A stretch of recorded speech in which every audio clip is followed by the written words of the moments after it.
এত বড় কাস্টিং নিয়ে গল্পগুলো হচ্ছে এবং এখন দর্শক ফ্যামিলি ড্রামা অনেক বেশি দেখছে।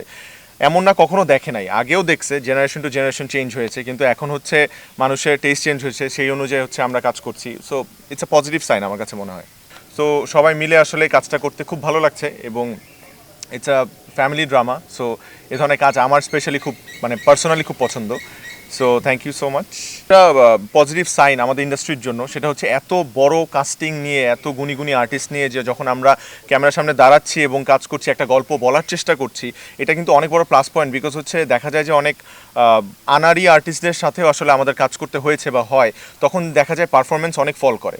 সো এই সেটে প্রত্যেকটা আর্টিস্ট এত গুণী এবং ওনারা এত অভিজ্ঞ, যার কারণে আমাদের অ্যাক্টিংগুলো অনেক ভালো হয়। আমাদের অ্যাক্টিং ভালো হওয়ার পেছনে ওনাদের অবদান অনেক বেশি। তো এইটা ডেফিনেটলি খুবই প্রশংসার একটা বিষয়, বিকজ হচ্ছে এত বড় কাস্টিং নিয়ে গল্পগুলো হচ্ছে এবং এখন দর্শক ফ্যামিলি ড্রামা অনেক বেশি দেখছে। এমন না কখনো দেখে নাই, আগেও দেখছে, জেনারেশন টু জেনারেশন চেঞ্জ হয়েছে, কিন্তু এখন হচ্ছে মানুষের টেস্ট চেঞ্জ হয়েছে, সেই অনুযায়ী হচ্ছে আমরা কাজ করছি। So it's a positive sign আমার কাছে মনে হয়।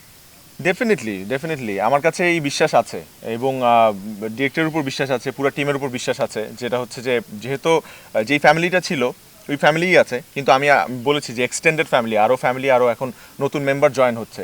সো এবং নতুন মেম্বার কিন্তু যেন তেন মেম্বার নয়, খুবই গুণী অভিনেতা অভিনেত্রীরা আছে। সো আমার বিশ্বাস যে দর্শকের চাহিদা আমরা পূরণ করতে পারবো ইনশাল্লাহ। সো সবাই মিলে আসলে কাজটা করতে খুব ভালো লাগছে এবং it's a family drama. So এ ধরনের কাজ আমার স্পেশালি খুব পার্সোনালি খুব পছন্দ। So thank you so much.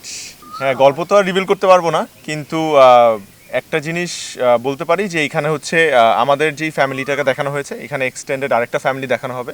So ওই ফ্যামিলির মধ্যেই আছে ফ্যামিলির বন্ডিং, ফ্যামিলির ইমোশনস, ক্রাইসিস, এগুলো নিয়ে আসলে পুরো গল্পটা শোকেস করা হবে এবং আমার বিশ্বাস যে এটাও দর্শকের অনেক পছন্দ হবে ইনশাল্লাহ।